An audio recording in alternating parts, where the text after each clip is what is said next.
John 9:10 through 12. Dicebant ergo ei, quomodo aperti sunt oculi tibi? Respondit ille, homo qui dicitur Iesus, lutum fecit, et unxit oculos meos, et dixit mihi vade ad natatoriam Siloae, et lava, et abi et lavi et vidi, dixerunt ei ubi est, illait nescio. Therefore they were saying to him, how have your eyes been opened? And he answered, the man who is called Jesus made mud and anointed my eyes, and he said to me, go to the pool of Siloam and wash. And I went, and I washed, and I saw. They said to him, where is he? But he says, I don't know. So as we continue the story of the blind man healed in this very visceral sort of way by Jesus, we've got some relatively straightforward sentences here. And again, one of the challenges is trying to put things together in units that make sense to us, particularly when we're dealing with a text like this one, which is not punctuated in a modern edition. But all that does is it forces us to pay attention more closely to the syntax of what's going on, so it's not a problem.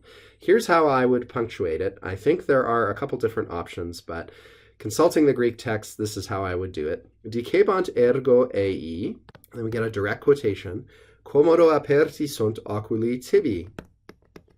Respondit ille, homo qui dicitur Iesus lutum fecit et unxit oculos meos, et dixit mihi, and a quotation within a quotation here, vade ad natatorium Siloae et lava, et abi et lavi et vidi.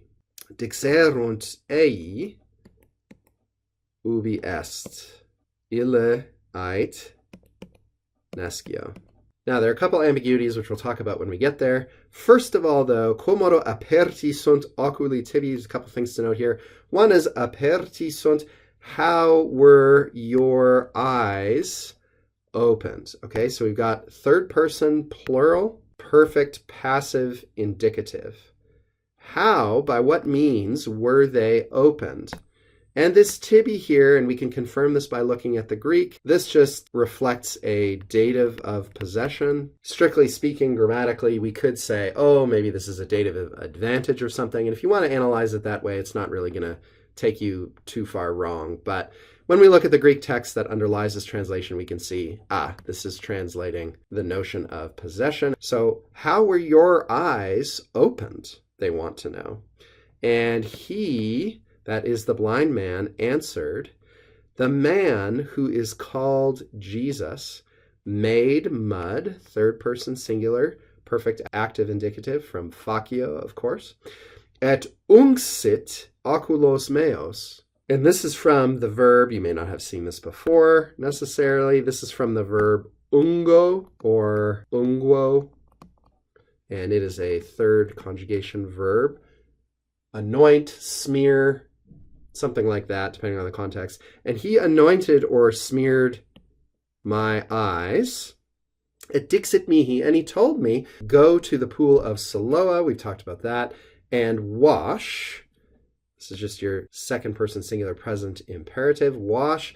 And then I did those things, essentially, is what he said. I went away and I washed and I saw. They said to him, where is he? Now, we could analyze this a couple ways. It's a bit ambiguous. We could say, ubi est ille? Where's that guy? Or it could be, where is he? That guy, that is the blind man, says in response, I don't know. I think either way, whether we take ille with the first bit or the second bit, it doesn't really matter. But I think taking ille as describing the blind man fits better with the Greek. There's a little bit of ambiguity in the Greek as well about this, but I think the general pattern in John seems to be using that demonstrative right before or in a close connection with a verb of speaking to indicate a new speaker. So I think ille goes with ait, but we don't need to make bones about that.